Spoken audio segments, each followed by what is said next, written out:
Bonjour, bonne journée. Je suis Stefano Merante du Centre international de formation de l'OIT à Turin et je vous accueille dans ce webinaire lié à notre cours sur le financement du développement de compétences. Juste pour que vous le sachiez, il y a deux langues. Ce webinaire est en deux langues. Donc, en bas, vous avez un petit globe avec l'interprétation. Là, vous pourrez choisir si suivre ce webinaire en anglais ou en français. Je vais faire la même annonce en anglais maintenant. Welcome everybody. Happy to see you all in this second technical webinar. Il est en train de dire la même chose en anglais. As you already know, we will have the opportunity of following this webinar in two Donc, vous pouvez suivre le séminaire en anglais ou en français. Vous pouvez choisir la langue de préférence en bas de page. Vous avez un globe. Vous pouvez choisir l'anglais ou le français. Donc, aujourd'hui, je vais parler en anglais à présent. Et donc, maintenant, alors aujourd'hui, nous allons faire notre webinaire sur la formation. Comme vous avez vu, d'après les recherches, les études de l'OIT et de l'UNESCO ont montré que plus que 70 pays dans le monde ont des problèmes avec les fonds pour le financement des coûts des développements de compétences. Cela est crucial. Je vois qu'il y a Pierre. Vous n'entendez pas bien? Vous entendez la traduction? Peut-être vous n'êtes. Donc, il y a deux canaux ici en bas, là où il y a interprétation, English and French. Donc, vous pouvez choisir sur quelle langue vous voulez suivre le webinaire. So I was saying this is of course. Donc, je disais qu'il s'agit d'un sujet très important. Beaucoup de pays ont déjà commencé à mettre en place les fonds pour le développement des compétences.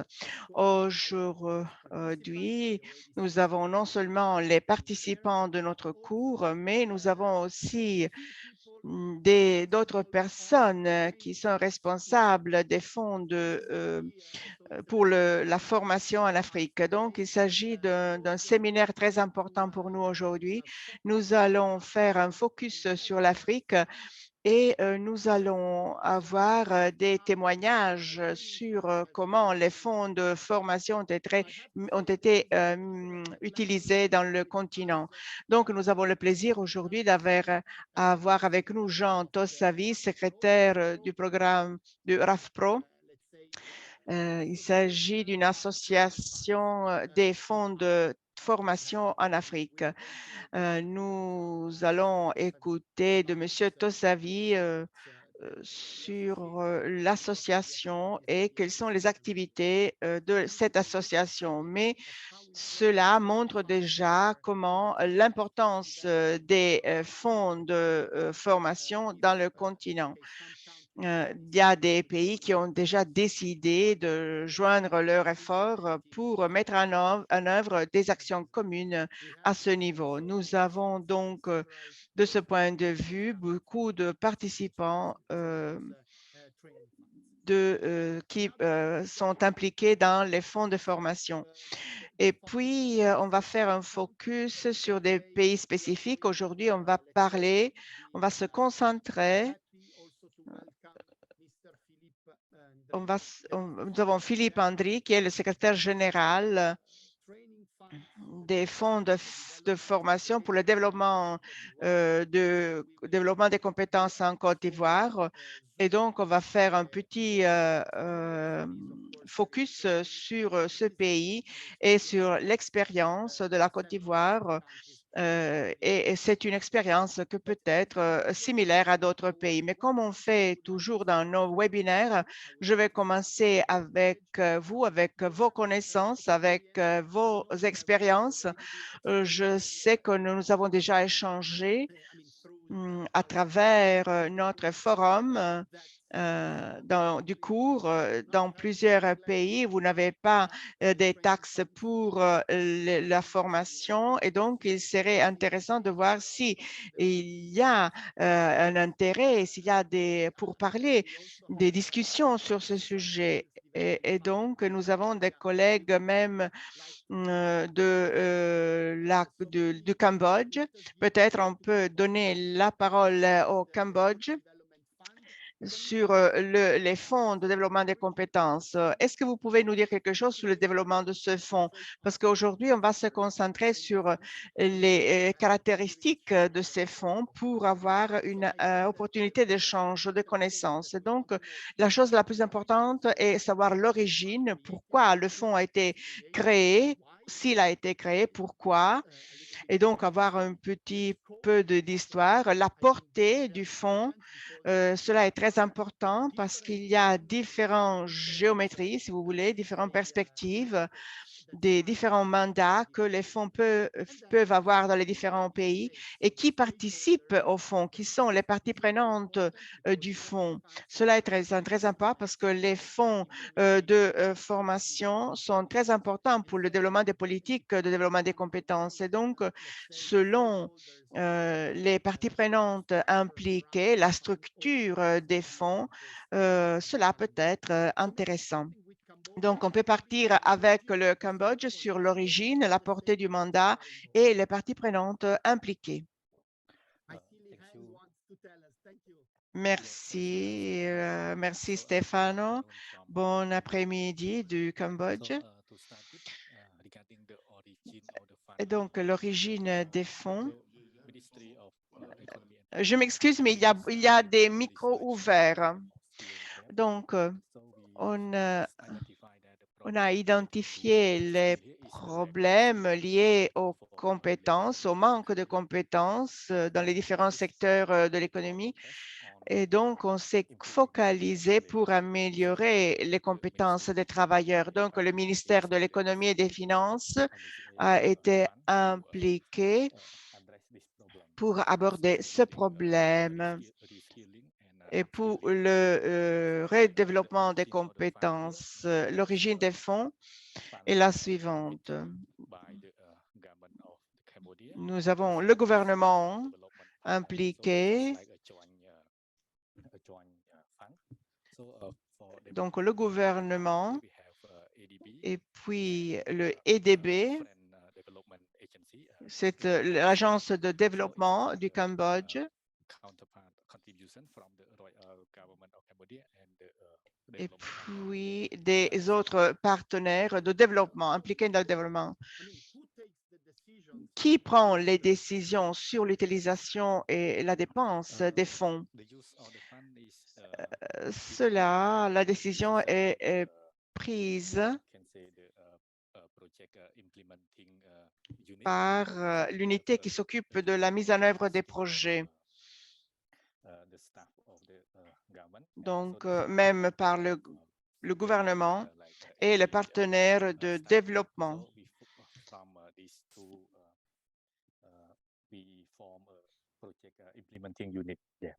Et donc, il y a cette unité de mise en œuvre des projets qui prend les décisions. Merci beaucoup. Il a été intéressant d'écouter l'expérience du Cambodge. Vous avez même mentionné la participation de donateurs extérieurs. Cela est quelque chose qui est peut-être un trait commun avec d'autres pays. Peut-être on peut maintenant écouter des participants d'autres fonds. Je vois qu'il y a des collègues de Madagascar, par exemple. Est-ce que vous voulez nous parler un petit peu de comment le fonds a été créé et peut-être vous pouvez même vous présenter. Madagascar.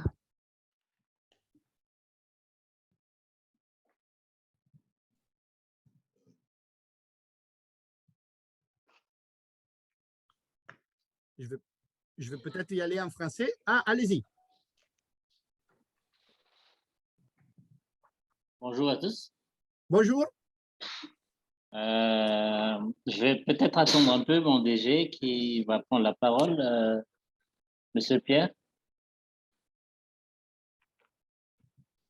En attendant son intervention, il est connecté, mais il a du mal à entrer pour des problèmes techniques. Est-ce que vous m'entendez là? Voilà, on vous entend. Il y a un peu de... mais... Très bien. Okay. Bonjour à tous. Effectivement, quelques petits problèmes de son et de réception. On n'entendait pas très bien. Je vais juste dire en quelques mots, donc, en ce qui concerne le Fonds malgache de formation professionnelle, c'est un processus qui a été très long à mettre en œuvre, une quinzaine d'années de négociations entre l'État, les employés et les employeurs donc, à Madagascar. Il y a une loi fondamentale sur la formation qui est sortie donc, il y a une quinzaine d'années et le fonds lui-même a, comment dire, légalement, a vu le jour en mars 2019. La particularité de ce fonds, c'est que d'abord, c'est une association reconnue d'utilité publique et dont la gestion est paritaire, c'est-à-dire que les employeurs et les représentants des employés qui sont majoritaires au sein du conseil d'administration. Il y a 5 administrateurs des employeurs, 5 administrateurs représentant les employés et nous avons 4 administrateurs qui représentent l'État à travers le ministère des Finances, à travers le ministère de l'Emploi, de la formation et de la formation professionnelle. Donc, il y a 4 représentants des ministères. Ce fonds est financé donc, de manière, on va dire, c'est une cotisation, donc une cotisation sociale qui est de 1% de la masse salariée, la masse salariale donc de l'entreprise ou de l'organisation. Donc, c'est bien entendu, c'est plafonné, mais c'est donc 1%. Et à côté de ça, nous bénéficions donc pour un certain nombre d'années de l'appui de l'Agence française de développement mais également de l'Union européenne. Donc, ce fonds a été démarré, je l'ai dit tout à l'heure, en mars 2019, devenu obligatoire donc à partir de l'année 2020. Comme nous le savons, le Covid a frappé partout dans le monde, particulièrement à Madagascar, ce qui fait que les débuts ont été un peu compliqués au niveau de la communication et de la récolte, on va dire, de la récolte des 1% de cotisation. Donc, pour commenter rapidement, sur les 2 dernières années, donc sur les années donc 2019, 2020 et 2021, nous avons financé à peu près 1700 projets, 70 000 à peu près bénéficiaires également. Et nous avons dépensé, grosso modo, à peu près 5 millions d'euros, si je convertis en euros au taux de change actuel, utiliser à peu près 5 millions d'euros dans le financement des entreprises. Merci beaucoup, Pierre, pour cette présentation sommaire. On aura peut-être plus de temps pendant notre webinaire pour aller plus en profondeur, mais déjà les chiffres que vous nous avez donnés nous donnent une idée de ce que le fonds a fait. Je pense que ce qui est aussi intéressant à souligner, c'est ce tripartisme, donc c'est la participation des partenaires sociaux. Vous avez dit dès le départ, c'était disons une discussion entre les 3 parties disons du marché du travail, donc entre les employeurs, les travailleurs et l'État. Donc, je trouve que c'est des points que nous mettons déjà à l'honneur. Peut-être dernier mot, on a aussi parmi nous des représentants d'institutions de financement, donc de banques de développement. Je voulais savoir peut-être de nos collègues de la Banque asiatique de développement s'ils sont en connaissance ou si, en tant qu'ADB, ils sont en train d'investir dans ce fonds, dans ce type de fonds en Asie, et quel est leur point de vue par rapport à l'efficacité dans la mise en œuvre de ces fonds pour le continent asiatique. Michel Jessa. Can you tell us a bit more about Est-ce que vous investments? pouvez nous parler des investissements dans les fonds de formation?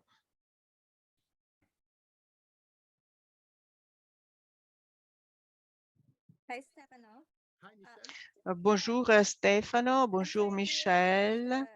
Je n'ai pas saisi ta dernière phrase. Quels sont les investissements faits par la banque, par votre institution bancaire? Est-ce qu'il s'agit d'investissements intéressants pour la banque et donc les investissements dans les fonds de formation dédiés au fonds à la formation professionnelle? Ce n'est pas spécifique au fonds de formation professionnelle, mais à travers les programmes de développement liés au programme international, par exemple en termes de budget pour le soutien des programmes de développement. Il y a des règles qui sont basées selon les différents pays, mais je n'ai pas vu des fonds spécifiques pour la formation professionnelle. Merci beaucoup. Donc, il est intéressant aussi d'écouter comment les banques de développement opèrent et donc peut-être il y a de nouveaux modèles dans le futur. Donc, c'est bien que tu es ici aujourd'hui pour comprendre les différentes opportunités, les différentes modèles qui sont en train de s'évoluer dans les différents pays. Peut-être maintenant, je voudrais laisser la parole à M. Jean Tossavi de façon qu'il puisse nous expliquer le programme d'action, qui sont les membres et les défis que cette association de fonds pour la formation professionnelle. Jean, bien, Stefano, OK, bonjour, bonjour à toute l'assistance. Merci Stéphano. Bon, j'ai fini par comprendre que l'agrupage est assez fourni et que nous ne sommes pas au niveau du réseau les seuls qui vont intervenir par rapport à ces webinaires. Pour faire court, parce que je voudrais d'abord remercier tous les membres, tous ceux qui sont là dans le webinaire, et spécialement les membres du réseau qui ont répondu présent à cette séance, et particulièrement le secrétaire général du FDF, M. André Philippe, qui a pris une partie de son temps pour le consacrer à cette séance, parce que ça n'était pas évident. Je le remercie beaucoup, il est là et très bientôt, il va prendre la parole. Rapidement, moi, je vais dire par rapport au réseau. Disons que, en général, les fonds de formation ont été créés pour apporter un appui, n'est-ce pas, renforcement des capacités des entreprises et de l'économie informelle pour faire en sorte que justement il y ait une plus-value en termes de création de richesses pour faciliter justement la répartition et le développement. Faire en sorte que les entreprises puissent prospérer suffisamment à partir des ressources humaines dont elles disposent.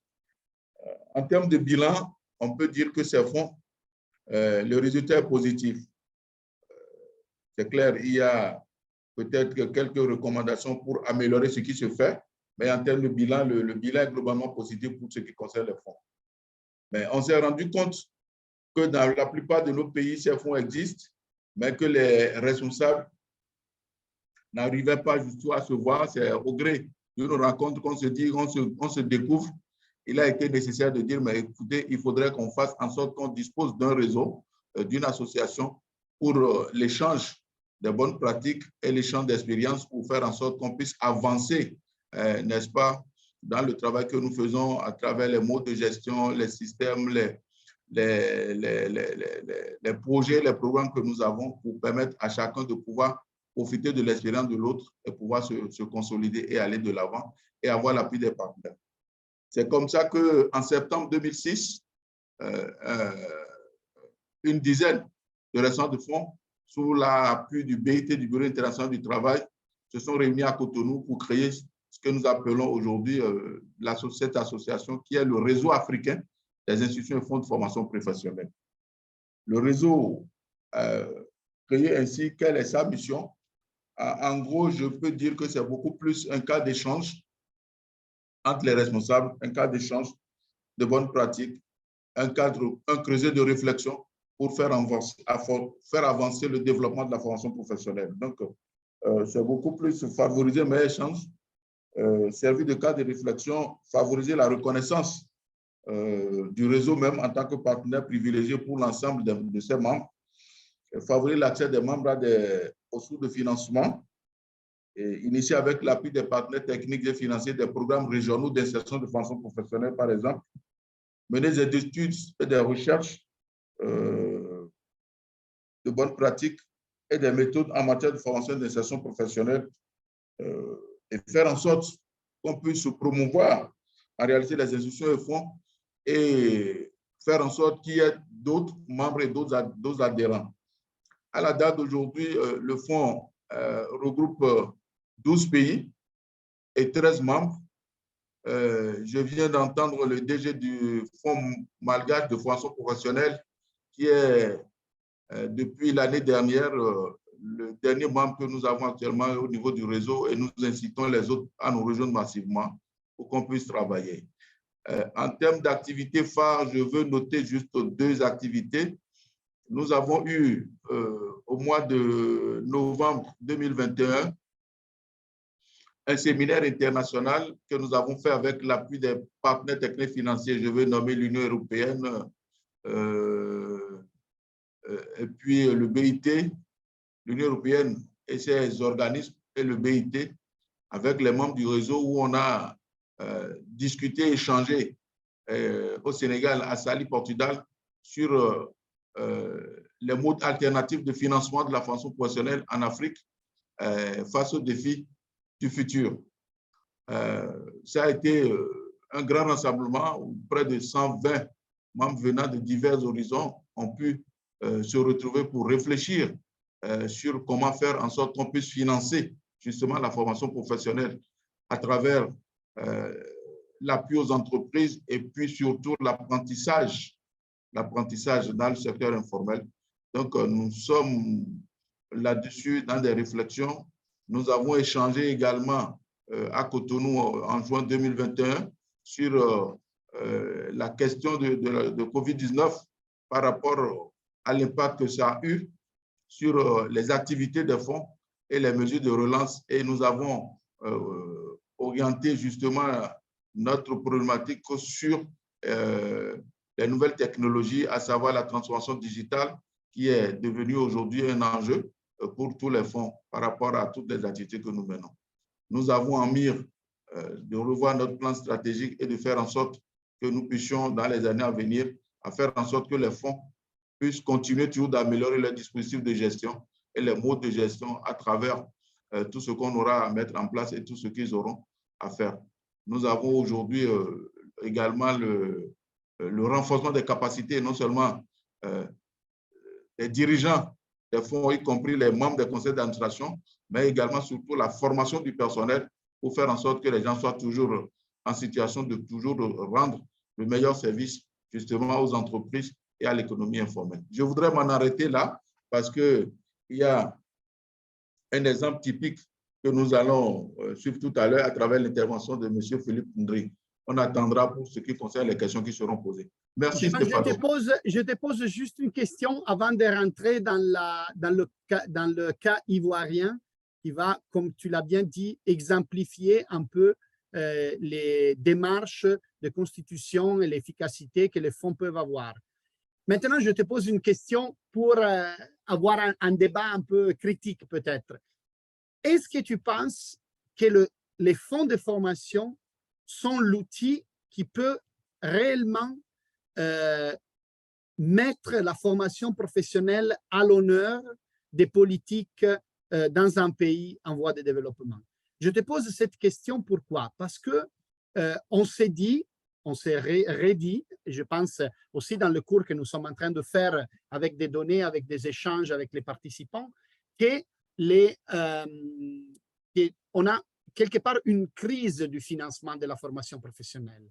On a des budgets de l'État qui sont des budgets assez contraints et qui, disons, sauf quelques pays, l'engagement public n'est pas à la hauteur des défis de la population.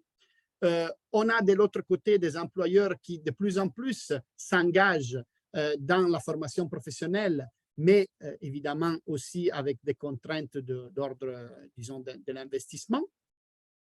Et on a des partenaires techniques et financiers qui sont en train d'intervenir dans le secteur, mais il y a un peu cette logique projet là où effectivement on risque de ne pas arriver à donner de la durabilité.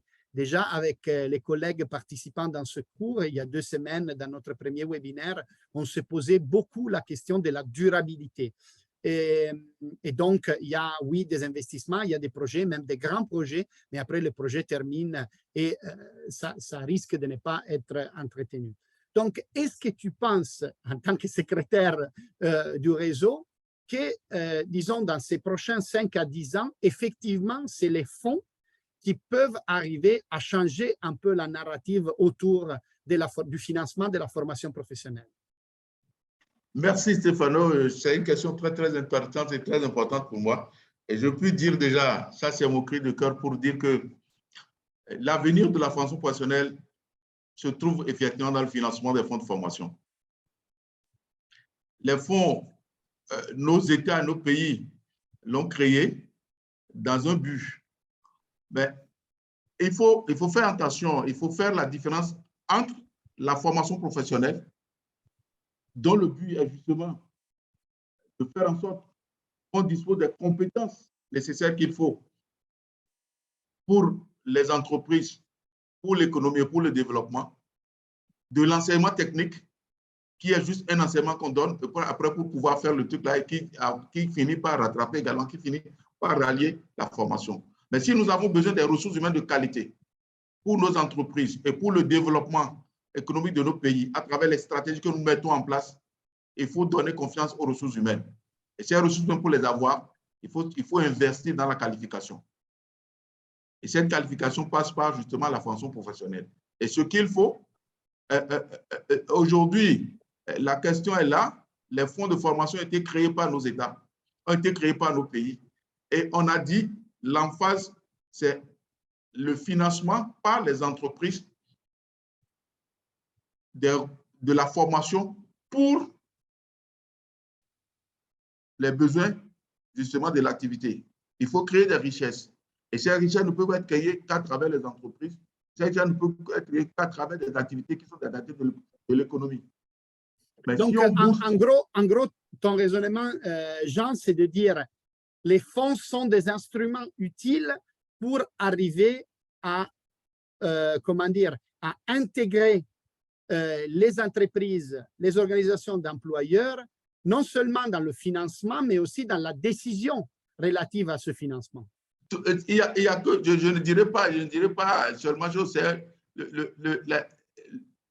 les États, nos États aujourd'hui ont tout intérêt à beaucoup plus mettre les ressources à l'intérieur des fonds pour que ces fonds-là soient orientés vers justement le développement de la formation professionnelle. Et je dis, ce n'est pas qu'un privilège, c'est ça même aujourd'hui la raison d'être. Imaginez une entreprise qui a des ressources humaines et qui a une activité à faire, dont les ressources humaines ne sont pas au point pour lui permettre justement de satisfaire les... On t'a perdu un peu, Jean, tu disais? Je dis, OK. Une entreprise qui aujourd'hui a un marché, un marché à gérer et qui n'a pas les ressources humaines de qualité pour le faire à 2 niveaux. L'entreprise qui finance la formation, en réalité, il a des ressources humaines de qualité et que ces activités prospèrent, c'est l'État qui retient aujourd'hui la taxe de la formation, c'est cet État-là qui gagne pour 2 plans. 2 plans parce que... On ne t'entend pas trop bien, je pense. Ici, il y a peut-être un petit souci technique, mais on comprend ce que tu disais. Donc, l'entreprise qui a des marchés, mais qui n'a pas de ressources humaines qualifiées pour les prendre, finalement perd, mais perd aussi le gouvernement parce qu'il y a manque de productivité. Il y a cette assiette fiscale qui peut s'élargir et donc c'est le gouvernement qui perd et finalement perdent aussi les travailleurs parce qu'il y a moins d'opportunités, il y a moins d'opportunités de travail décent, etc. Je pense que ces points sont des points très intéressants. Je souhaiterais peut-être maintenant, Jean, donner la parole à notre collègue Monsieur Philippe Ndri, qui pourra nous présenter maintenant le cas du Fonds de développement de la formation professionnelle en Côte d'Ivoire. Monsieur Ndri, on vous laissera bien la parole pour cette présentation.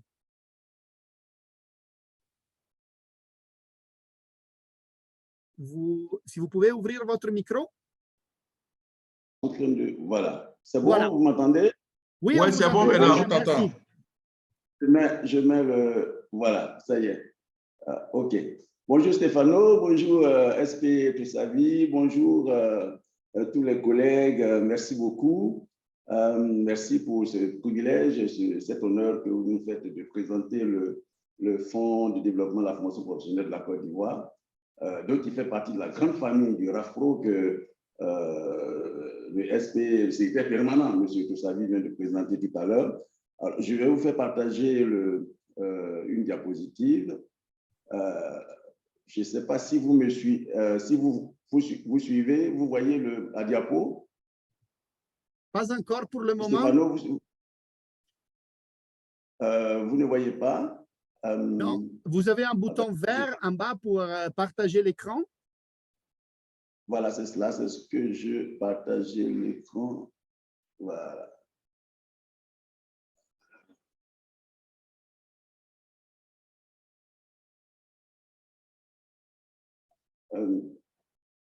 Rapidement, bien, voilà, le bouton a disparu. Voilà, ça y est, c'est là. Voilà. On a partagé l'écran. Voilà, ça y est. OK, ça y est, c'est ici. Okay. Voilà. Okay. Voilà. Stéphano, vous me suivez? Oui, maintenant, bon. Voilà, on voit très bien. Vous pouvez mettre en mode de présentation et... Voilà, en mode de présentation et puis tout qui est OK. Voilà, là en bas à droite. Voilà. Voilà, OK, ça y est.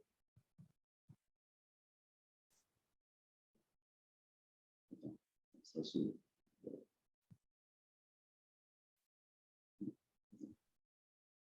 Alors, quand on partage l'écran, je suis plus trop à l'aise. Sinon, de toutes les façons, on voit suffisamment grand. Donc, voilà.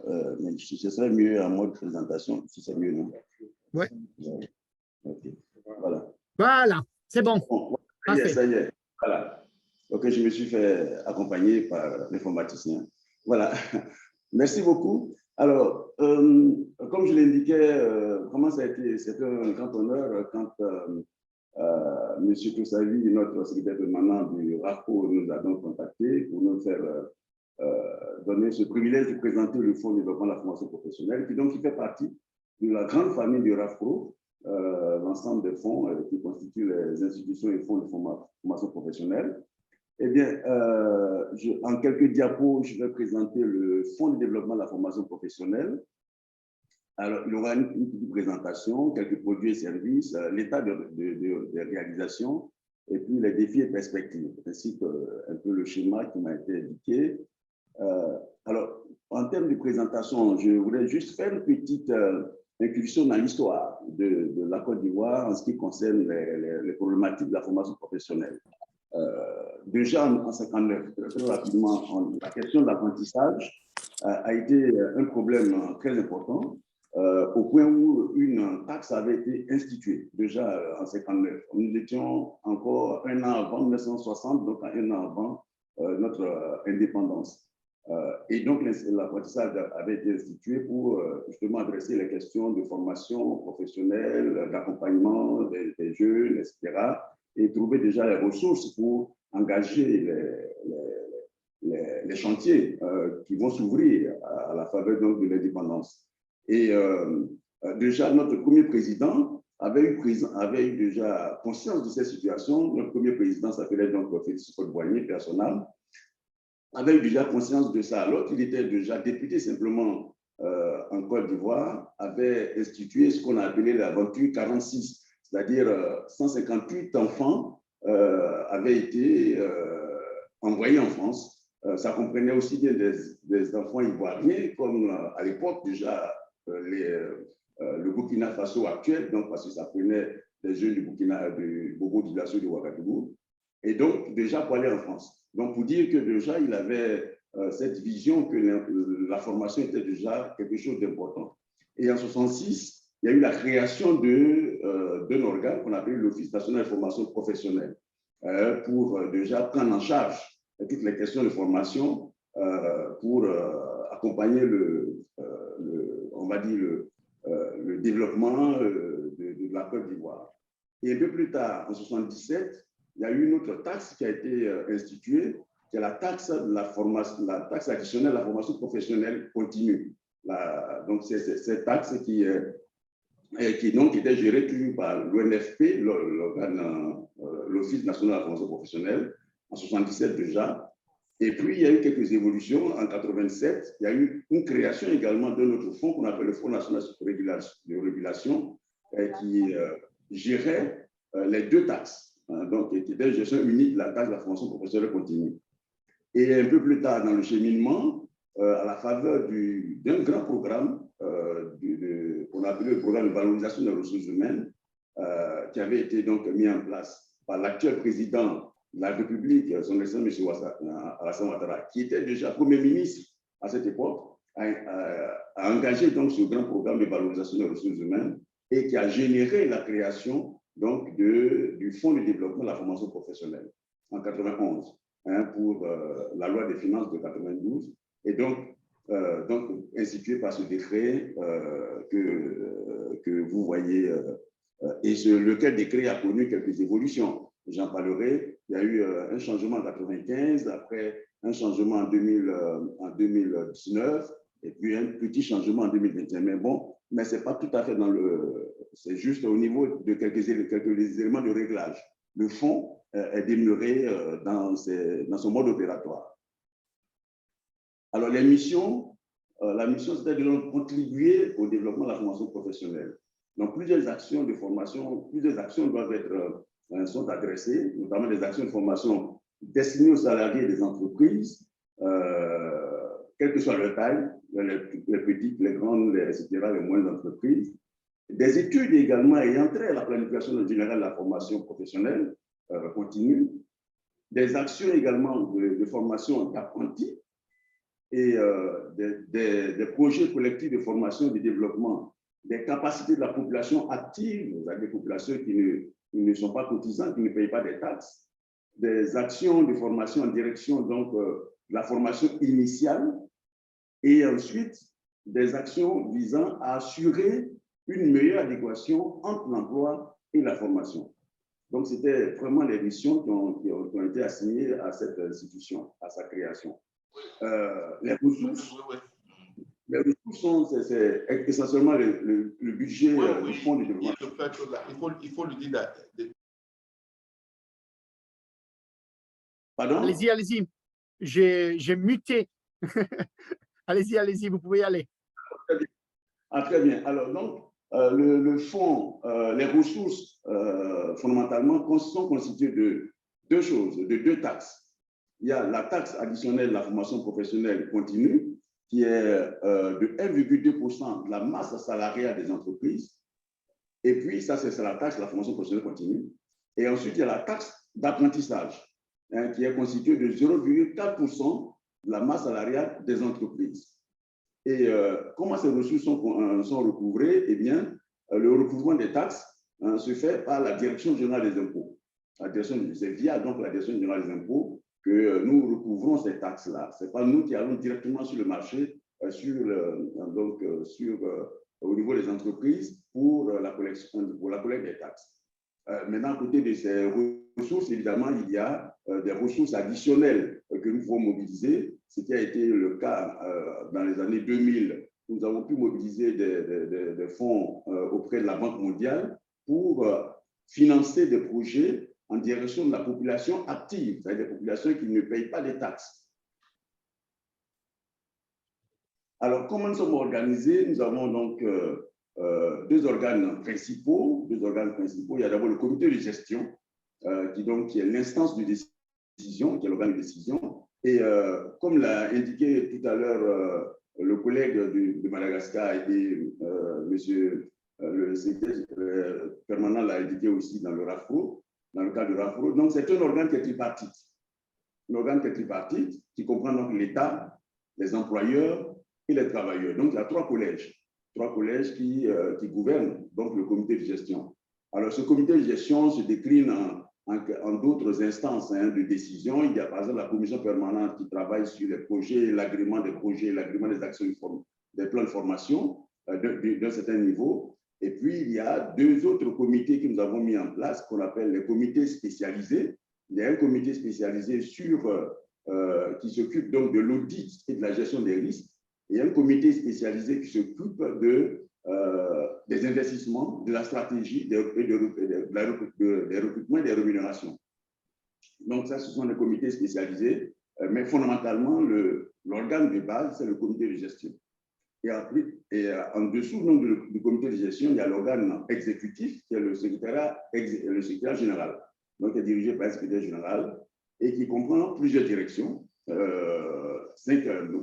directions notamment, et lesquelles directions sont dotées de départements et de services.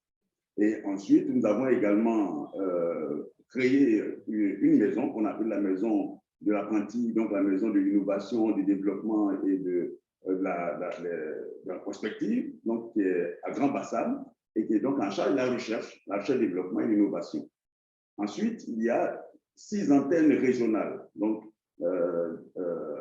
installées sur l'ensemble du territoire national à des départements clés, à des régions clés, selon des caractéristiques particulières et qui ont fait l'objet d'études avant leur installation et donc qui couvrent l'ensemble du territoire et qui offrent tous les services que le FDFP est en devoir de faire. Alors, en termes d'effectifs, nous sommes aujourd'hui autour de 154 personnes, dont 86 hommes et 68 femmes. 68 femmes. Donc, les femmes constituent 44%.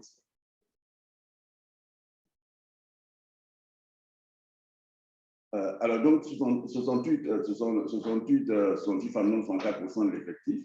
Là-dedans, il y a 87 cadres, 54 agents de maîtrise et donc, quelques employés, autour de 13 employés. Alors, les produits que nous offrons, alors, nous intervenons via un certain nombre de produits que nous avons dans les plans de formation, et les projets d'études, les projets collectifs, les projets de formation initiale et d'apprentissage, les projets d'insertion et puis les projets germes. Les projets germes, M. Stéphano doit le savoir, doit le connaître, c'est le projet du BIT, un projet du BIT. Nous sommes présidents, nous assurons la présidence du réseau que nous avons installé en Côte d'Ivoire et puis une autre structure assure le secrétariat exécutif de ce réseau et nous avons également mis en place un ensemble de ressources, donc des maîtres formateurs et des formateurs certifiés que nous encadrons dans le cadre de ce réseau GEM et qui nous permet de produire un certain nombre de types d'actions. Alors, les services, donc, c'est l'information communication, le conseil, l'assistance aux agréments de plans et projets de formation, l'assistance au remboursement, la gestion des projets, et puis bon, l'habilitation. Alors, là-dessus, j'insiste pour dire que nous intervenons via des opérateurs de formation, donc les cabinets de formation. Ces cabinets-là qui interviennent auprès des entreprises pour délivrer ce type de formation, ces cabinets doivent être habilités par nous. Donc, nous mettons en place un mécanisme pour nous assurer de la capacité, de la viabilité, de la compétence de ces cabinets pour pouvoir intervenir pour les entreprises, parce que nous achetons la formation pour les entreprises en réalité. Donc, notre objectif, c'est d'acheter de la bonne formation. Et aujourd'hui, le mécanisme que nous sommes en train de mettre en place, c'est d'aller plus loin dans la qualification des offres et dans la qualification des opérateurs. Et donc, ça, c'est un mécanisme qui est en cours pour nous permettre d'avoir encore une meilleure visibilité, un meilleur réseau de tissus d'opérateurs bien qualifiés pour délivrer des bonnes compétences pour accompagner les entreprises. Alors, donc, je passerai sur les différentes définitions des différents produits. Le plan de formation, tout le monde sait, ça traduit les choix de l'entreprise en termes de formation professionnelle, donc rassemble l'ensemble des actions de formation pour les entreprises. Les projets collectifs, là, c'est des projets qui concernent un ensemble d'actions de formation avec des institutions, des associations, pour répondre à la formation d'un public bien identifié. Et les projets d'apprentissage, vraiment, c'est des actions de formation initiale qualifiantes, réalisées en alternance et sanctionnées par une attestation de qualification professionnelle reconnue ou un diplôme. Il y a les études que nous faisons, et ça, c'est fondamental parce que ça nous permet d'avoir des données de décision. Donc, des études qui ont pour objectif principal la mise à disposition de données de cadrage aidant la prise de décision et les besoins en formation sectorielle ou prospective et de faisabilité de projet. Donc, ces études nous permettent de nous projeter pour pouvoir trouver, produire la bonne formation, le bon financement pour les entreprises et pour le secteur, pour l'économie réelle. Et puis, bon, les projets d'insertion qui sont des projets collectifs, en général, on les conduit conjointement avec d'autres institutions qui permettent justement de qualifier et faciliter l'entrée dans l'activité économique des jeunes déscolarisés, de personnes en situation de précarité vis-à-vis de l'emploi. Donc, il comporte un volet formation et un volet insertion effective professionnelle. Et puis, pour le projet GEM, je l'ai indiqué d'entrée, donc, qui est une modalité qui permet d'accompagner avec un mode opératoire bien rodé les différentes entreprises, les différents entrepreneurs. Alors, les réalisations majeures. Alors, en termes de réalisations majeures, nous avons entrepris, dans le cadre de la mise en œuvre de nos différentes initiatives, il y a eu l'accompagnement des initiatives de l'État du Côte d'Ivoire visant à l'adéquation formation-emploi. On pourra peut-être élaborer sur les détails plus tard. Et nous avons également contribué au développement des compétences des ressources humaines des entreprises. Nous avons, à l'occasion de la COVID, contribué à la redynamisation de près de 500 entreprises dans le contexte de la post-Covid-19. Nous avons également contribué à une meilleure structuration des très petites entreprises, des TPE, les très petites entreprises qui ont des besoins assez spécifiques. L'idée, c'était de les accompagner à mieux se structurer et à mieux se positionner sur le marché du travail. Et il y a aussi donc des contributions à l'insertion dans l'emploi, contributions au développement des régions et localités, parce que nous accompagnons le développement local à travers donc les antennes que nous avons, les antennes régionales que nous avons installées et qui travaillent à proximité donc des territoires, à proximité des collectivités, à proximité des associations, pour les aider à prendre en charge les besoins de compétences leur permettant de développer les différents territoires. Et puis ensuite, il y a la contribution au développement de l'employabilité des jeunes et des femmes à travers un ensemble d'actions que nous conduisons en lien avec notre ministère de tutelle, le ministère de l'enseignement technique et de la formation professionnelle. Sur cette base-là, je donnerai juste quelques chiffres en termes de financement. Déjà en 2020, pour 2022, les actions sont en cours en termes de consolidation. Donc, je me focalise juste sur 2020-2021. Alors, en 2020, déjà, le nombre de plans que nous avons agréés sont autour de 8 625 plans agréés pour les entreprises, pour un montant en francs CFA de 17 milliards, à peu près 18 milliards de francs CFA. En 2021, on a monté un peu d'un cran. Il faut voir que 2020, il y avait donc la COVID donc, qui nous avait légèrement ralenti. En 2021, c'est près de 9 000 plans agréés en direction des entreprises, pour à peu près 20 milliards de francs CFA. Donc, au total, on va dire que c'est à peu près 17 500 plans agréés pour les 2 années, pour un total de, en euros, à peu près 57 600 000 euros à peu près. Donc, on va dire 38 milliards de francs CFA. Donc, tout cela se décline en ces éléments-là. Par exemple, au niveau de l'apprentissage et l'insertion, c'est à peu près 2 milliards que nous avons dépensés pour 36 projets agréés, ainsi de suite, projets GEM, les études, bon voilà. Et nous avons également engagé, je crois que je voulais peut-être m'attarder sur ce petit point, nous avons engagé un grand programme d'appui à l'entrepreneuriat agricole, un grand programme qui a permis justement qui est en cours en ce moment, qui accompagne à peu près 33 projets pour 13 régions et qui s'installe sur toute la chaîne de valeur des productions agricoles. Donc, chaque région détermine à peu près quelle est la spéculation sur laquelle elles estiment avoir une valeur ajoutée, un avantage comparatif.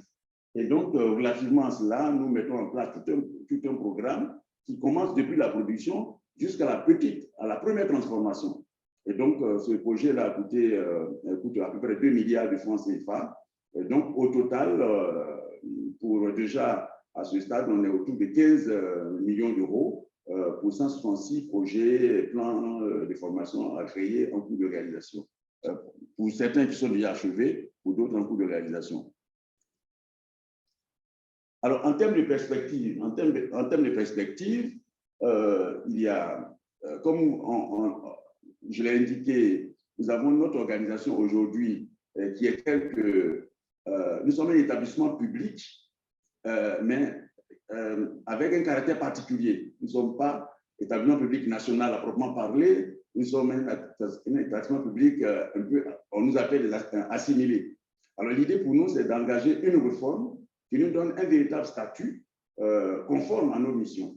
Un véritable statut conforme à nos missions. Alors donc, cette réforme est engagée, les études sont réalisées, le processus est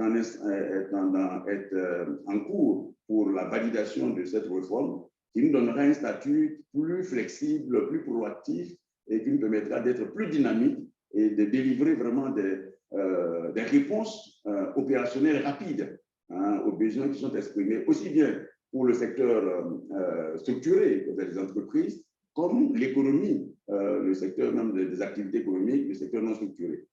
Et donc, notre également, aujourd'hui, c'est l'amélioration de la gouvernance du FDSP. Donc, c'est un défi qui est une perspective importante, et la modernisation de notre système d'information. Donc, pour cela, il y a la digitalisation des services que nous avons déjà engagés et que nous comptons poursuivre pour véritablement dématérialiser l'ensemble du traitement des dossiers. Et naturellement, il nous faut aussi une recherche de ressources additionnelles pour accroître notre capacité d'intervention. Parce que je l'ai indiqué tout à l'heure, avec la collecte des fonds, les taxes qui sont payées par les entreprises, et cela fait que normalement, la première destination d'utilisation des fonds, c'est retourner cela vers les entreprises. Mais entre-temps, il y a un pas important de l'activité économique qui reste en marge, qui concerne le secteur informel, l'économie informelle, le secteur non structuré, pour lesquels il y a des interventions que nous faisons, mais il s'agit d'être un peu plus robuste, un peu plus, je vais dire, plus en profondeur, en mobilisant des fonds additionnels. Cela a été fait à l'époque, comme je l'ai dit, en 2000, avec la Banque mondiale. Nous avons mobilisé des fonds dans le cadre du PAFPA, le programme d'appui à la formation de la population active. Et donc, à peu près, bon, en France, c'est pas autour de 12 milliards à peu près de francs CFA que nous avons mobilisé auprès de la Banque mondiale pour adresser les questions qui concernent justement le secteur informel et la population active.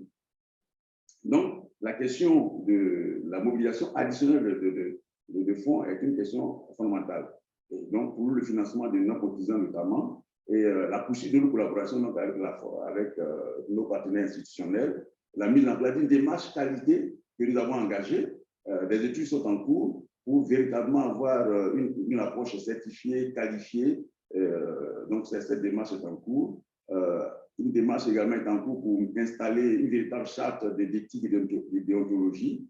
Et notre plan stratégique 2023-2027 est en cours de réalisation. Celui de 2018-2022 s'achève maintenant. Nous sommes en train de l'évaluer et concomitamment, nous travaillons à élaborer le plan 2023-2027 qui va démarrer dès le début de l'année prochaine.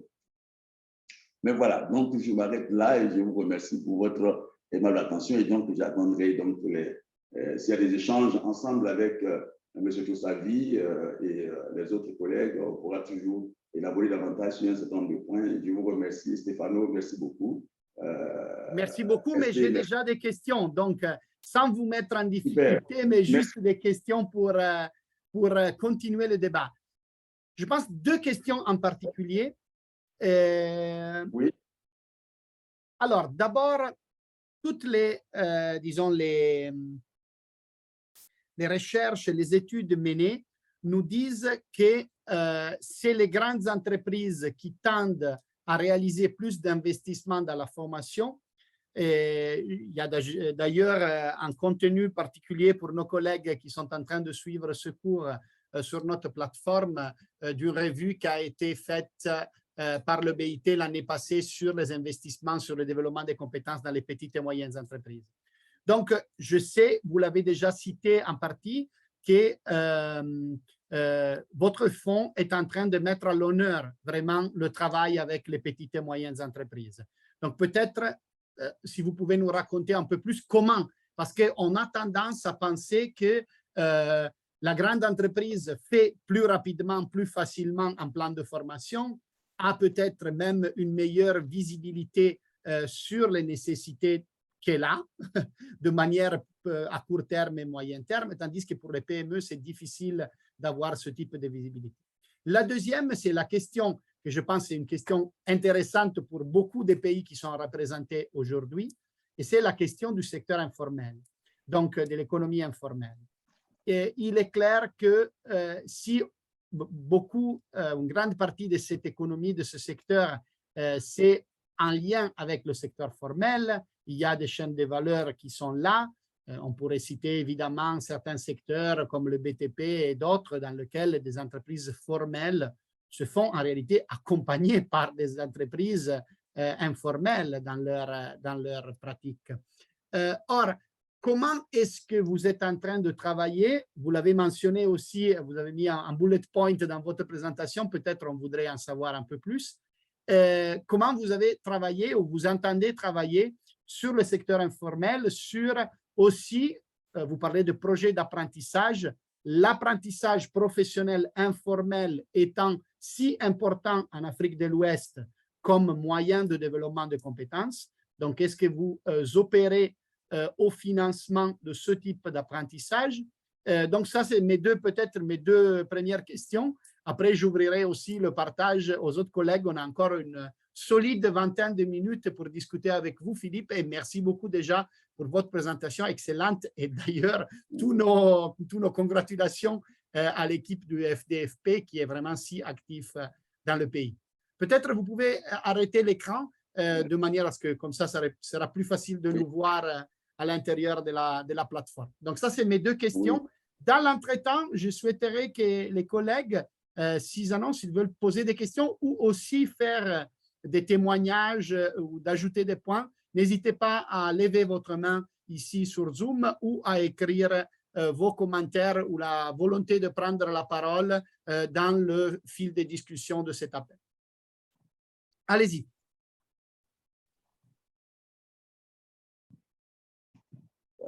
Alors, donc, bon, pendant que vous parlez, j'ai cherché à arrêter le plan. Voilà, OK. Bon, alors, je ne sais pas si j'ai bien fait en ce moment. Oui, oui. Allez-y, oui, on vous voit. Je l'ai arrêté pour vous. Ah, vous l'arrêtez, Sophie l'a arrêté pour vous. Philippe, allez-y. Et après, on donnera la parole au DG du Fonds du Sénégal. Allez-y. Alors justement, c'est des questions très, très, très importantes que vous avez posées, effectivement. Les grandes entreprises, effectivement, ont une tradition, une habitude d'aller rapidement vers les plans de formation. Vous me suivez? Vous m'entendez, Stéphane? On vous suit très bien. Allez-y. On t'entend, Philippe. Oui, oui.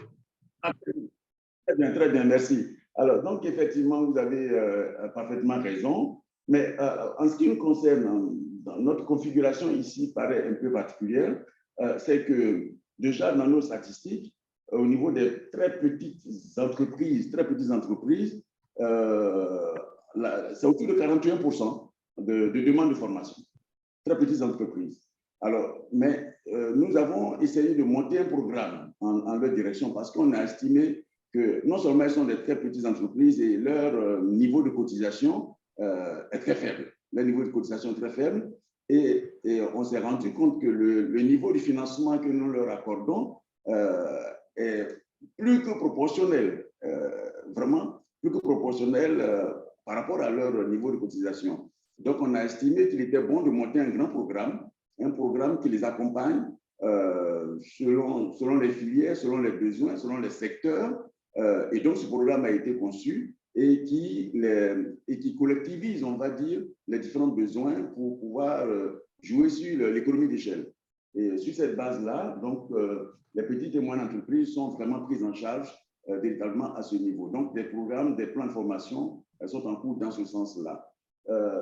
Et la question du secteur de l'économie informelle, c'est ce que j'ai indiqué. Il est vrai que nous avons des interventions à ce niveau en ce moment, mais avec un financement un peu plus réduit, parce que les entreprises estiment, à juste titre, que les financements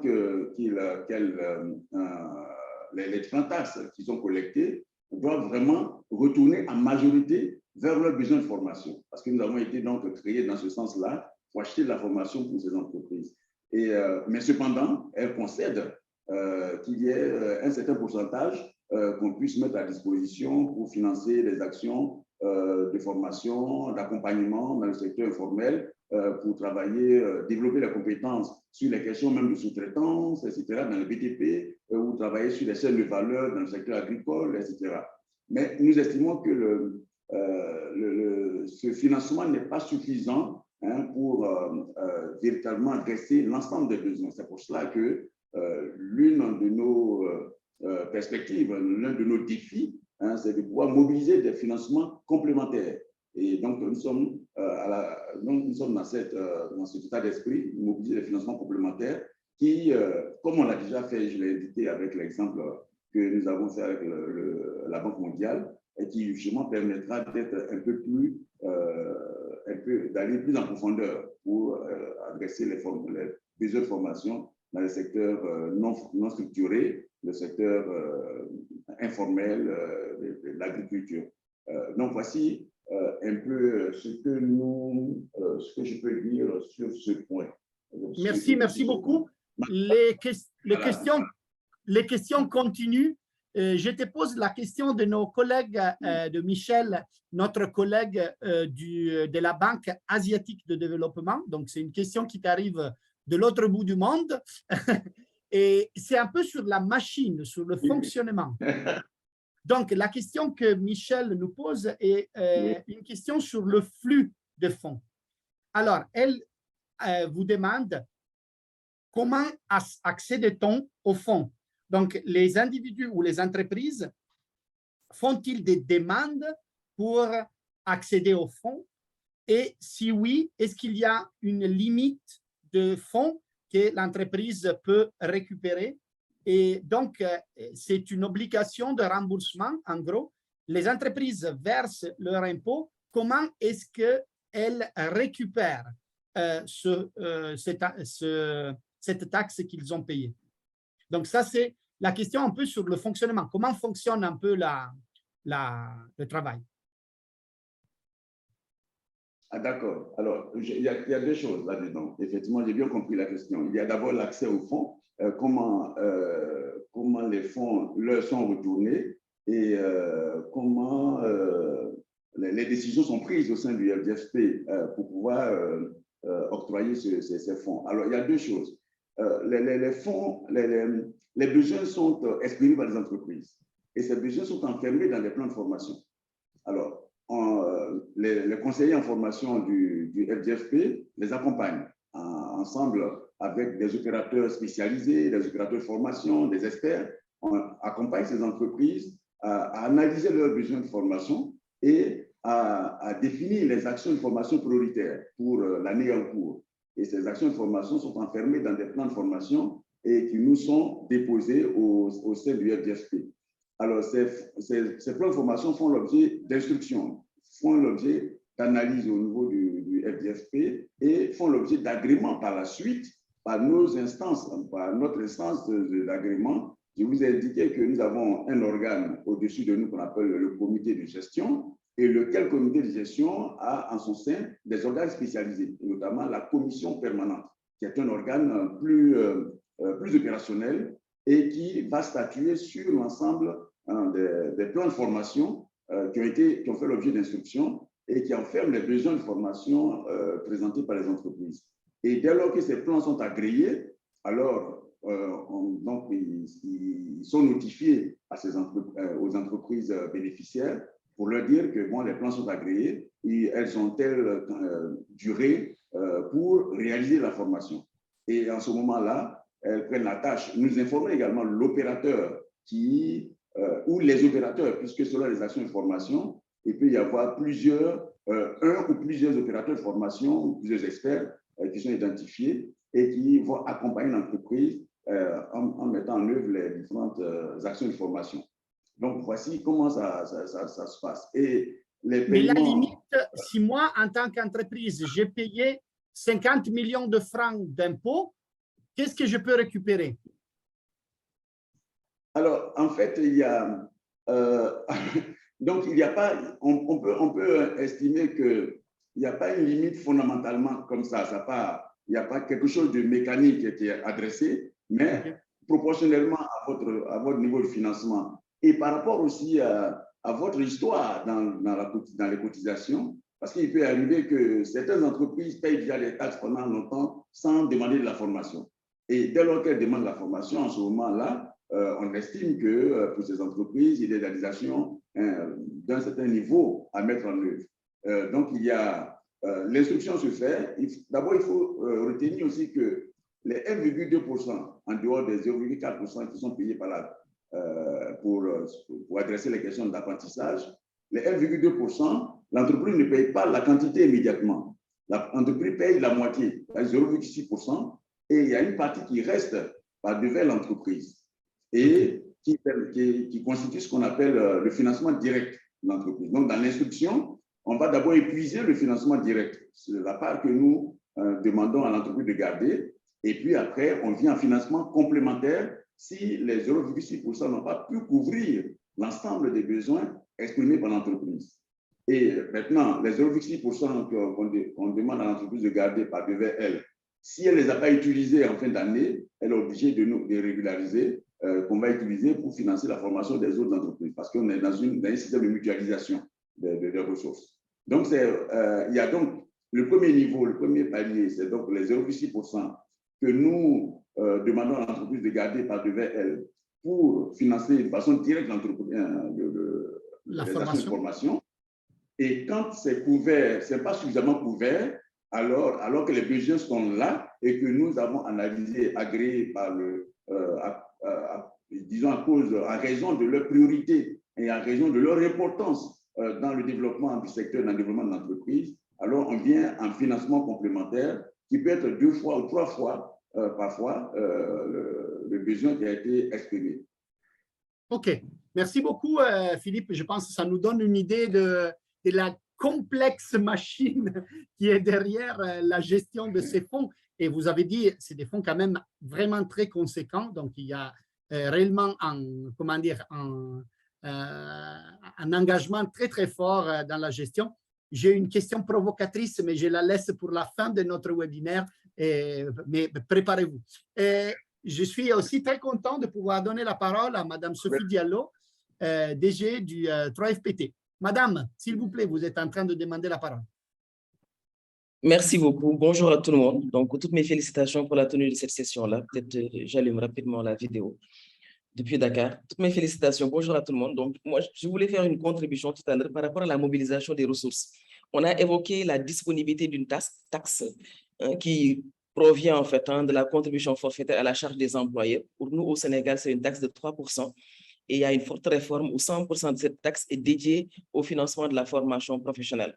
Cependant, aujourd'hui, quand même, notre plaidoirie porte pour ce que les différents projets majeurs ou les différents projets phares qui sont intégrés au niveau du Sénégal ou dans les projets pays, qu'on intègre la dimension formation professionnelle. Qu'est-ce que je veux dire? Si aujourd'hui on parle au Sénégal, il y a de grands bailleurs qui sont là, on parle des infrastructures, des routes à construire, on parle de pétrole et de gaz, on parle d'usines de dessalement. Mais derrière ces projets-là, ça veut dire qu'il faudrait d'avoir des ouvriers qualifiés, du personnel qualifié, des compétences pour pouvoir mener à bien ces projets. Donc, pour nous, il est essentiel qu'il y ait une anticipation sur la formation du capital humain capable de porter ces ambitions de développement-là. Qu'est-ce que ça veut dire? Ça veut dire que pour nous, la plaidoirie également, ça doit se positionner au niveau gouvernemental, au niveau du ministère de l'économie et de la coopération, pour qu'en négociant ces grands projets phares-là, qu'on intègre une composante de formation du capital humain pour sécuriser justement l'investissement dans ce secteur-là. C'était une contribution que je voulais faire tout en félicitant M. Ndri et M. Tossavi pour leur présentation. Merci beaucoup.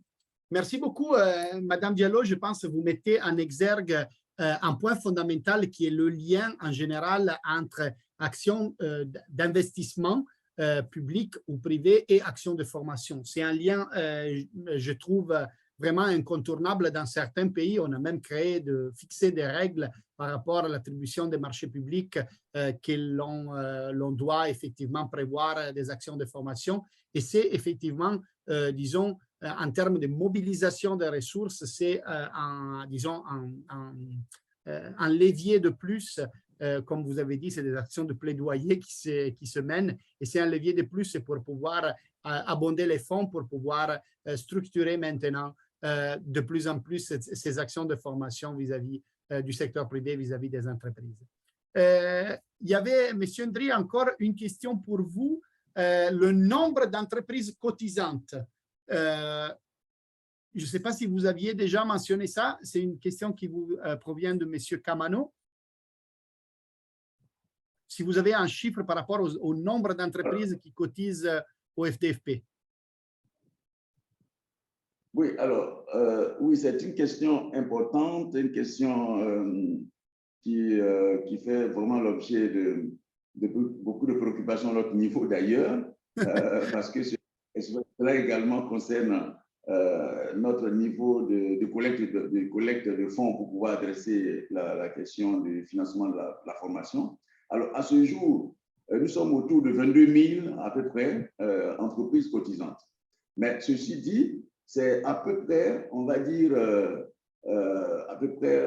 quart des entreprises qui devraient être en droit de cotiser. Parce que les études montrent que nous sommes autour de un tissu économique de près de 150 à 200 000 entreprises qui devraient être en capacité de cotiser. Donc, c'est ce travail-là que nous allons également engager. C'est pour ça que quand je parlais de mobilisation des ressources, ça concerne aussi bien rechercher les ressources extérieures pour adresser les questions qui concernent le secteur non structuré, le secteur agricole, le secteur l'économie informelle, mais surtout aller davantage dans les entreprises, engager des actions de sensibilisation en lien avec notre système des impôts, faire en sorte que le maximum d'entreprises rentrent dans le processus de paiement des taxes pour pouvoir bénéficier du financement de la formation professionnelle.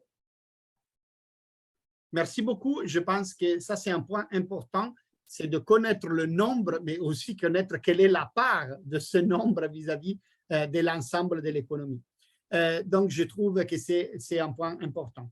Donc, je ne sais pas s'il y a encore des questions, n'hésitez pas, ou des commentaires par rapport, je trouve aussi la question des PME, elle est particulièrement importante. Je fais toujours une blague dans tous les pays dans lesquels je vais. Tout le monde me dit, mais ici, c'est différent, c'est les PME qui sont le squelette de notre économie. Je dis, oui, mais ça, c'est comme ça partout dans le monde. C'est les économies, c'est nos économies qui sont toutes articulé autour des PME. Et donc, il est très important de pouvoir effectivement arriver à mettre en place des stratégies qui soutiennent les PME, parce que c'est là où aussi beaucoup peut se faire en termes d'augmentation de la productivité, etc. Donc, je ne sais pas s'il y a encore des questions ou des commentaires aussi de la part des autres fonds qui sont connectés ici, s'ils souhaitent aussi présenter brièvement les activités qui se font dans leur pays. Il y a juste peut-être encore une question qui, de mon côté, est une question fondamentale.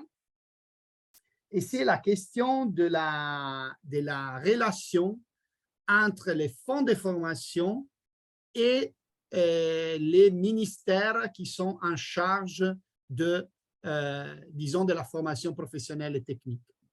Parce que c'est une relation évidemment très, comment dire, très délicate, parce que sinon on risque d'avoir un ministère qui en gros définit la politique, mais après on a des fonds qui ont effectivement les ressources pour la mise en œuvre des actions de formation. Donc on risque de créer peut-être un déséquilibre entre les pouvoirs.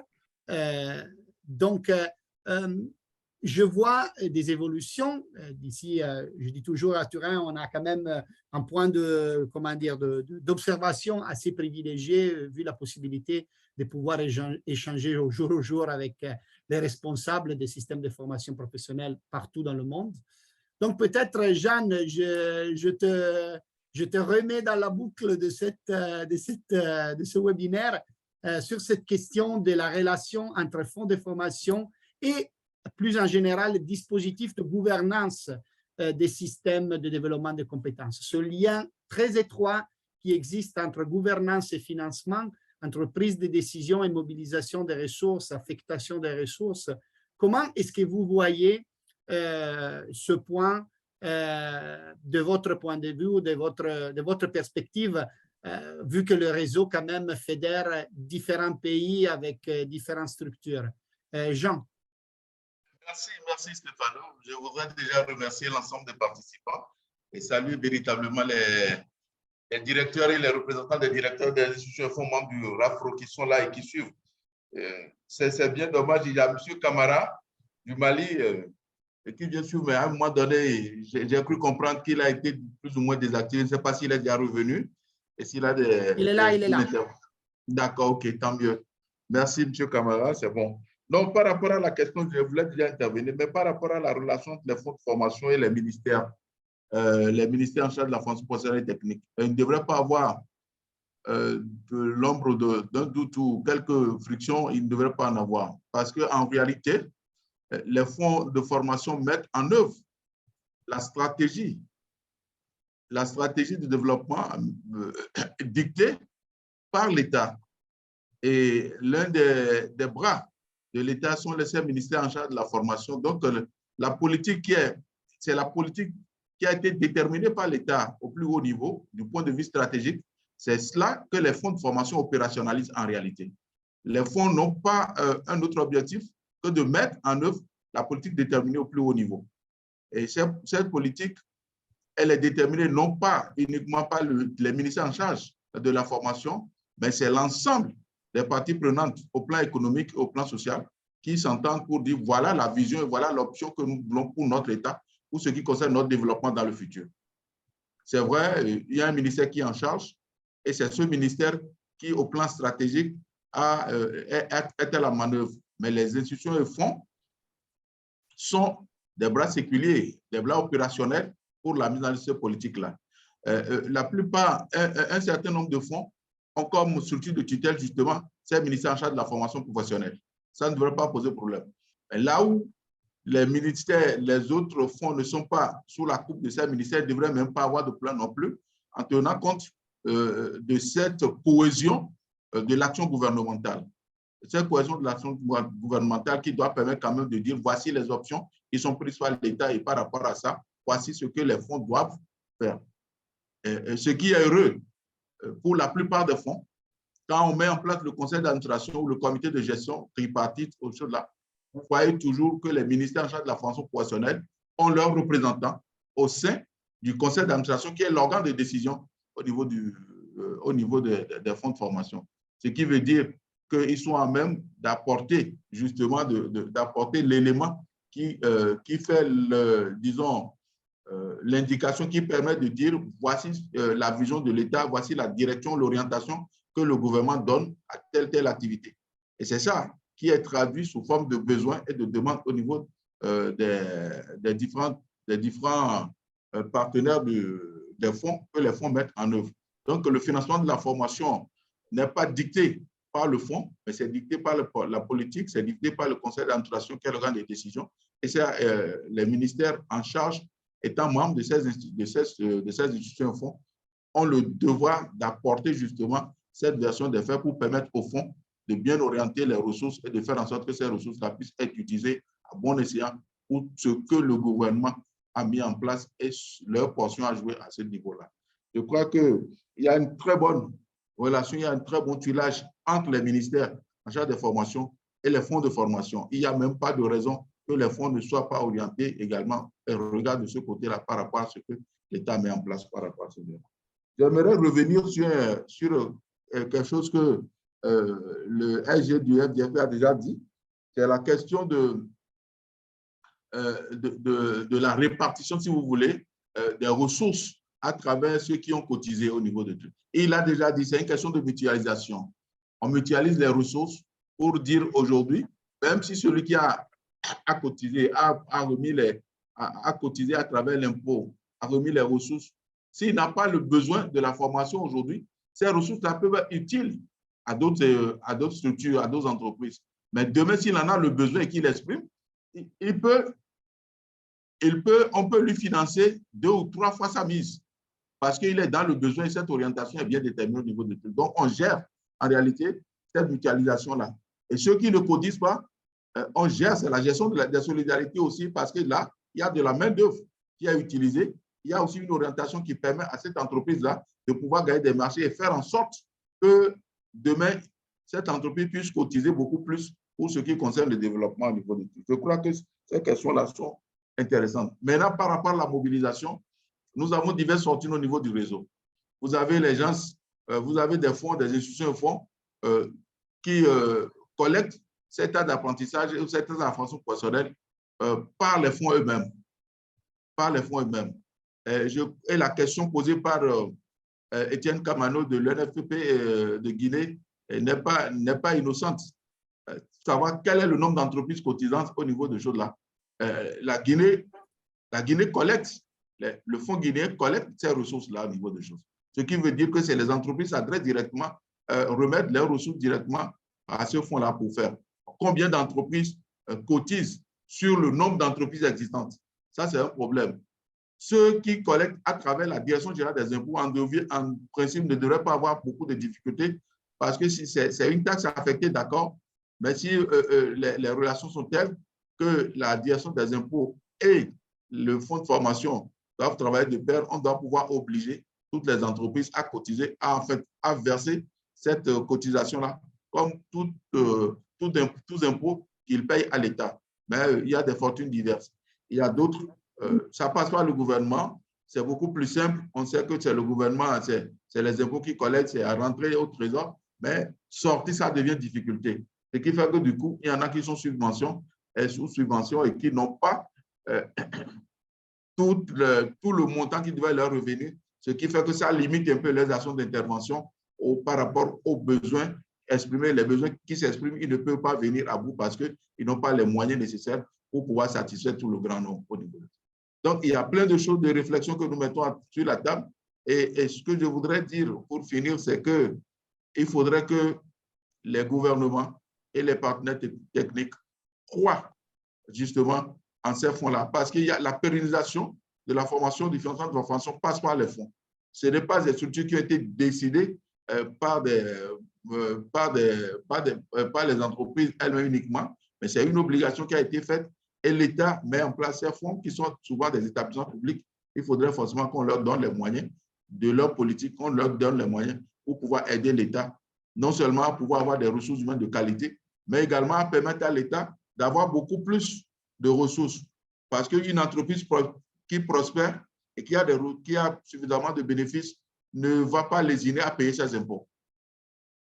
pas seulement la taxe, mais payent également plus d'impôts. Et Oui, c'est l'État qui en en bénéficie. général. Ouais. Merci Ok. bien.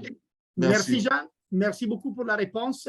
Et je souhaiterais peut-être donner la parole à M. Camara du Mali. Bonjour, mesdames et messieurs. Bonjour. Bonjour, on vous entend. Merci beaucoup, Moussa Camara, directeur général du Fonds d'appui à la formation professionnelle et à l'apprentissage du Mali. Donc, je m'associe aux remerciements formulés par mes pairs pour saluer l'initiative d'organiser ces webinaires qui a tout son intérêt pour l'ensemble des institutions et fonds composant le RAFPRO. Il y a des points de similitude par rapport à nos différents fonds et institutions.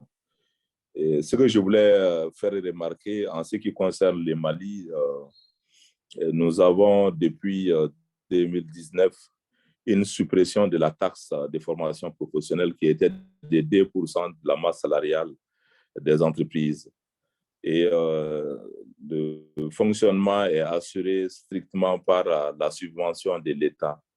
Et nous sommes pour parler en discussion avec les acteurs concernés pour un plaidoyer afin de rétablir la taxe ou éventuellement d'instaurer une nouvelle ressource pérenne devant nous aider à mener à bien notre mission. C'est très, très difficile, mais j'ai bon espoir que les discussions aboutissent pour l'intérêt de nos populations. Je vous remercie. Merci beaucoup pour le partage. Je pense qu'on est proche à la fin de notre webinaire. Donc, je remercie encore une fois les différents intervenants du RAFPRO et en particulier M. Jean Tossavi et M. Philippe Ndri qui ont vraiment animé cette séance. On remercie aussi les membres du RAFPRO qui ont été intéressés à partager leurs expériences. Je pense que c'était vraiment je dirais une belle opportunité aussi pour les participants de notre cours de formation de pouvoir écouter plusieurs pays à la fois, plusieurs réflexions qui se font. Bien sûr, le focus sur la Côte d'Ivoire a été vraiment important et je remercie encore une fois M. Ndri pour la brillante présentation qui nous donne déjà beaucoup d'éléments à réfléchir sur l'efficacité, les différents mandats que les centres et que les fonds de formation peuvent avoir. Je pense que c'était très intéressant d'écouter cette opportunité. J'espère aussi que les membres du RAFPRO pourront nous rejoindre l'année prochaine pour ce cours sur le financement de la formation professionnelle. Monsieur Tossavi, je ne manquerai pas de vous communiquer les dates de l'édition de l'année prochaine. Les participants dans ce cours, ils seront aujourd'hui avec nous et on continuera ce cours qui est un cours hybride que l'on réalise maintenant à distance et après on se reverra d'ici 3-4 semaines ici à Turin pour la phase de formation. Donc, je ne manquerai pas aussi de vous donner donc des informations pour l'édition de 2023 de ce cours que je pense peut intéresser beaucoup de vos collègues à l'intérieur des fonds de formation du RAFPRO. Là, disons, les slides, je pense, on va les partager. Monsieur Philippe va nous envoyer les slides, on va les partager et bien sûr avec les collègues qui participent au cours de formation sur notre plateforme d'apprentissage. Pour tous les autres et les membres du RAFPRO, je pense que monsieur Philippe va les socialiser pour continuer les réflexions conjointes. Donc, encore une fois, merci à tous et à toutes pour votre présence aujourd'hui sur ce webinaire. C'était aussi une manière pour continuer à renouer ce partenariat qu'on a avec le RAFPRO, vraiment pour continuer à réfléchir ensemble sur ces questions. Et pour nos participants au cours de formation, la semaine prochaine, on aura avec nous Skills Future Singapour. Donc, on va plutôt de l'autre côté du monde, on parlera plutôt de l'expérience de Singapour sur la création d'instruments financiers pour garantir le droit individuel des personnes, des individus, des citoyens à l'apprentissage tout au long de la vie. Donc, on aura cette présentation de l'expérience de Singapour, qui est considérée l'une des expériences les plus abouties sur le soutien au financement de la formation professionnelle centrée sur les individus, centrée sur les citoyens. Encore une fois, merci beaucoup. Donc, avec nos participants, on se reverra la semaine prochaine. Juste une petite question. La semaine prochaine, il y a le changement d'heure ici à Turin. Donc, s'il vous plaît, vérifiez bien, ici en Europe, pas que à Turin, donc vérifiez bien l'heure de tenue de notre webinaire de la semaine prochaine, chers participants, parce que l'horaire va changer. Donc, on se retrouve à l'heure disons, normale pour Turin, mais ça changera. Donc, Turin, c'est GMT plus 1. Donc, s'il vous plaît, considérez ça chez vous dans votre pays. Donc, merci beaucoup encore une fois pour cette belle opportunité d'échange. Encore une fois, merci à tous qui sont intervenus, en particulier à M. Tossavi et à M. Ndji. C'était un plaisir. Et encore une fois, merci et bonne suite de votre journée. Merci. Thank you very much. Bye bye. Thank you. Bye. Merci. Au revoir à tout le monde. Merci et à tous les membres du RAFPRO. Je souhaite bonne journée et merci pour la franche et la grande participation. À très bientôt. Merci, bientôt. Merci. Merci. Merci.